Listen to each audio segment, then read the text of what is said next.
back to Indiana with me on Amtrak. Oh, he's so Though I know that in this administration, I will at best aspire to be the second biggest train enthusiast around. Okay. I spent a spring break in graduate school aboard a cargo ship studying there. He's one of those politicians who speaks so prepared and robotic that I wonder if he practices or talks like that at home. Like, it must have stuck at a certain point. Like, Trudeau has the same problem, right? Every time he speaks, it's like, I know, I am speaking on behalf of all Canadians in this way. And, like, when you go home, is it like, hi, how are you? How was your day, sweetie?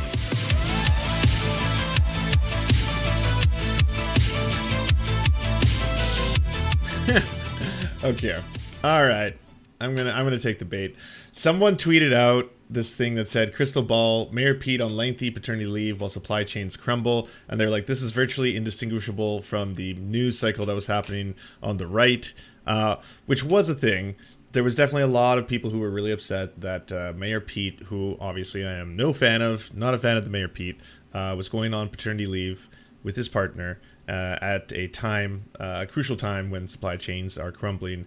And there was a lot of discussion as to whether or not it was something that was homophobic on Tucker's part, that he didn't accept the idea that it was like a father looking for paternity leave, or was that just a way of him trying to mask over or gloss over the fact that he actually was interested in talking about supply chains in the United States. So I'm very curious to watch this, but I have no idea where it's going to go. Be taking a look at. Well, folks, our nation's ports are backlogged, supply lines are jammed, prices are rising, and the Biden administration cannot even promise that Americans will be able to get their Christmas goods. It's a bit of a disaster, and politically, it is an utter catastrophe.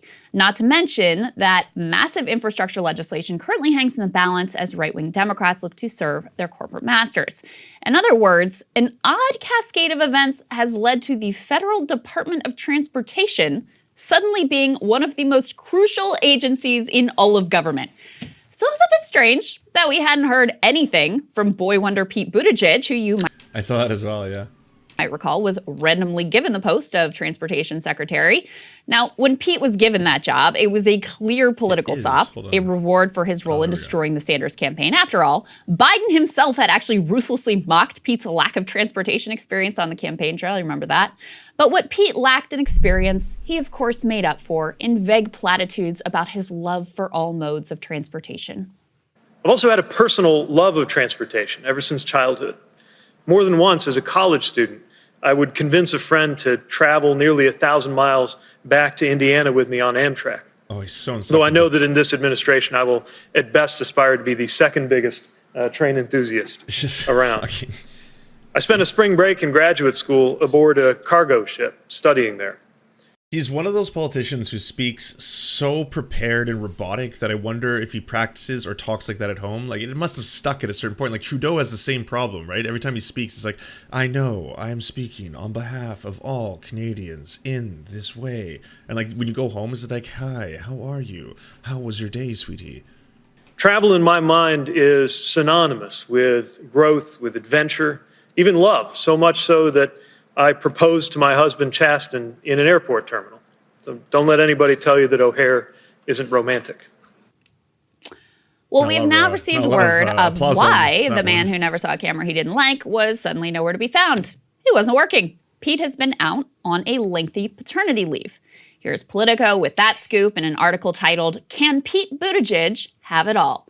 They didn't previously announce it, but Buttigieg's office told West Wing Playbook that the secretary has actually been on paid leave since mid-August to spend time with his husband, Chasten, and their 2 newborn babies.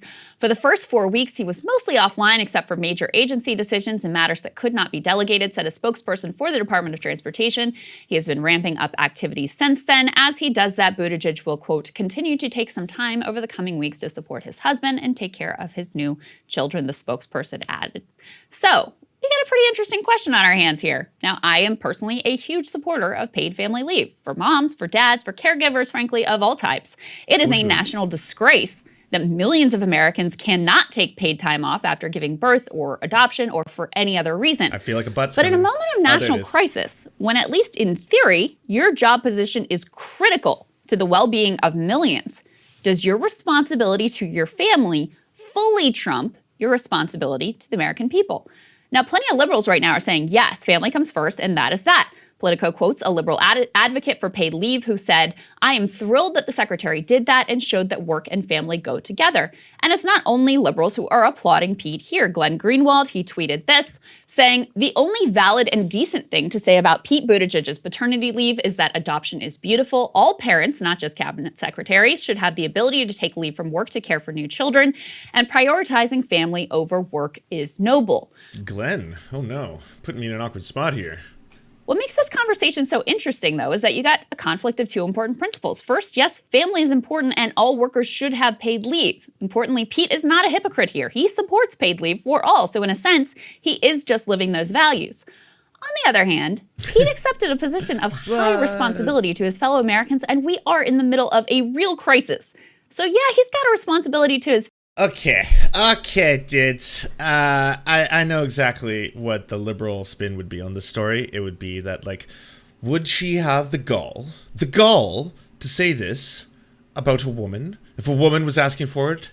It seems rather odd that everyone is doing this to Mayor Pete when he wants to take paternity leave for a change. Unusual. Where I think the leftist perspective on the whole thing is that he is getting something that the majority of Americans do not get. That's what the story should be, is that the majority of Americans do not get maternity leave or paternity leave. And that's really fucked up when you got the richest country in the world.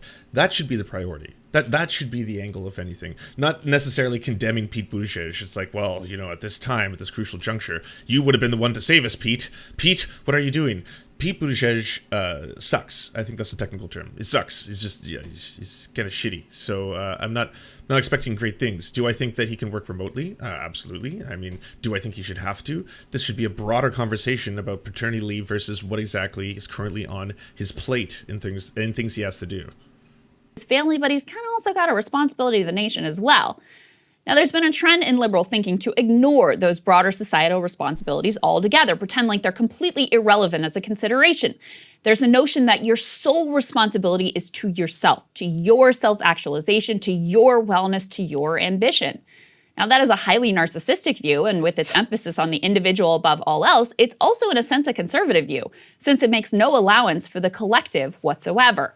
Now, I could do a whole other monologue on the roots of that narcissism, which I personally think lie in. But again, if that's the angle you want to take, and you want to talk about the collective, you should be bringing up the fact that Pete Buttigieg, if he gets paid paternity leave, is something that is not afforded to most Americans. That's the most crucial part about this story, and that should be like what everyone is fighting for. In winner-take-all capitalism and a collapse in the belief that we can even accomplish anything collectively anymore.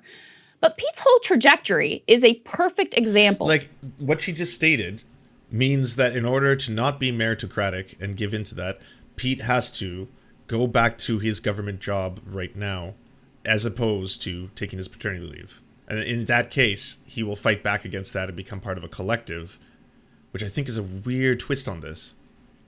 Of what this culture of narcissism looks like when applied to politicians. They become important not because of what they might do for the public, but because of what the public might do for them.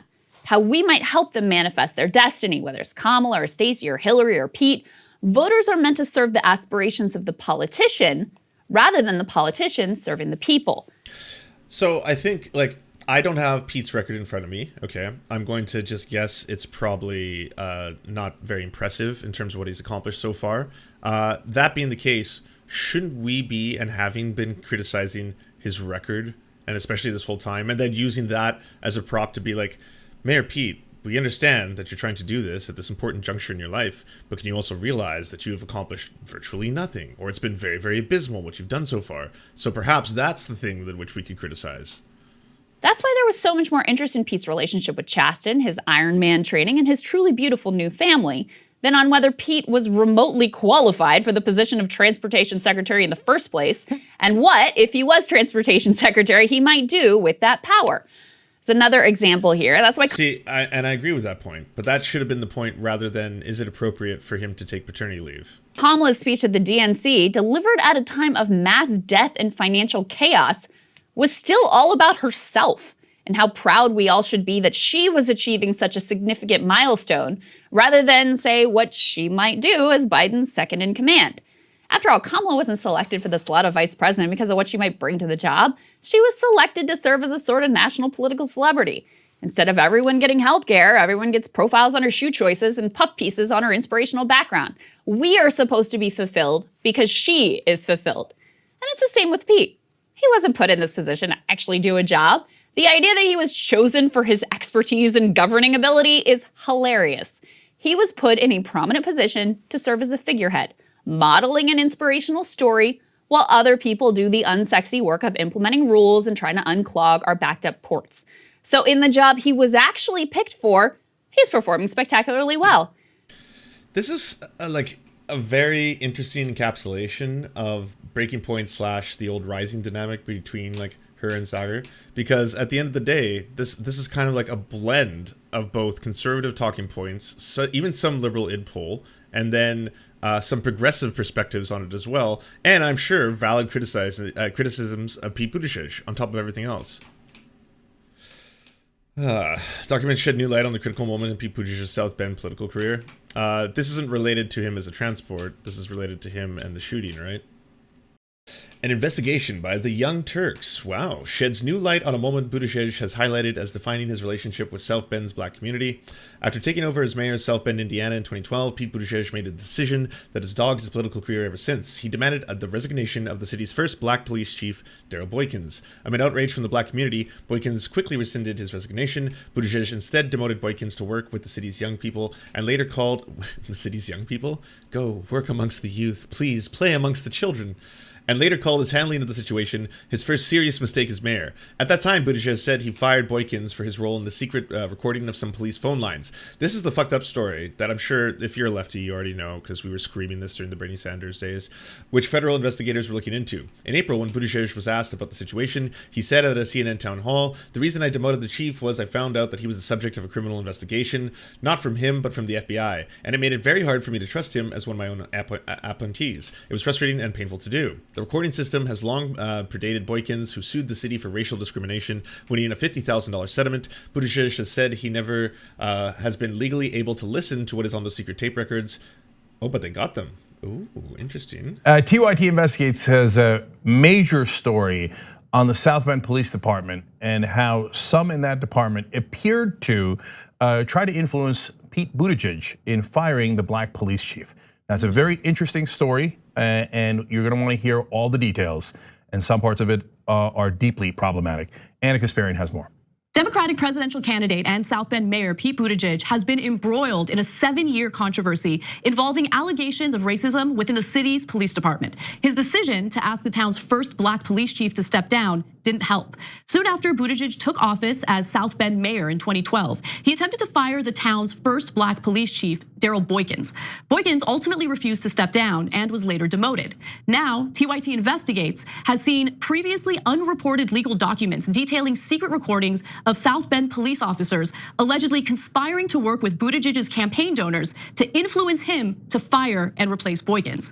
One officer is quoted as saying, "It is going to be a fun time when all white people are in charge." How do we know about the tapes?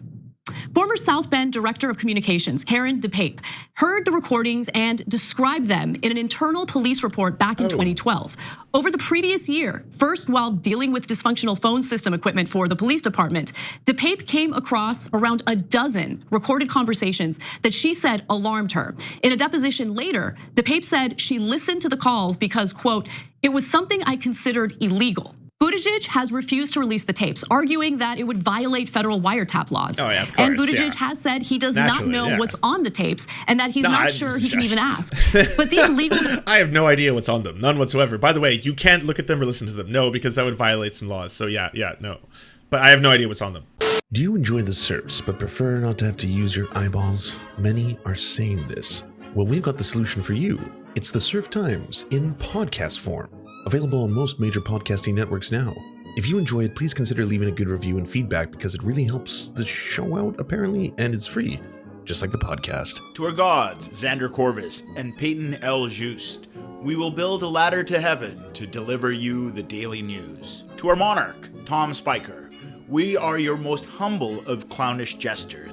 To our lords, Trevor R. and Alexander Thaler, you have our undying fealty. To our knights of the round table, Nate, that one guy, Hagbird Celine, Matthew Scarborough, Stellar Vision, Ariana McCarthy, Daniel Sutton, Ants Are Still Running the World, Coulter Smith, Tom Groh, Val 9000, Jenna Tal, Quiet 185, Anna Loves Riley, Riley and Anna, Omni, Poodlehawk, The Tim Caucus, Multimondi, Trevor Janis, Lemmy 101, Anthropophojak, Saren 42, Chronic to Hemphog, Catherine, Radical Maniac, Ramon Acosta, Incosin, Violent Orchard, Sophie Baby, Political Puppy, Andreas Chiringuito, Zach Christensen, Josh Mickelson, Todd Buckingham, and Todd Lajeunesse.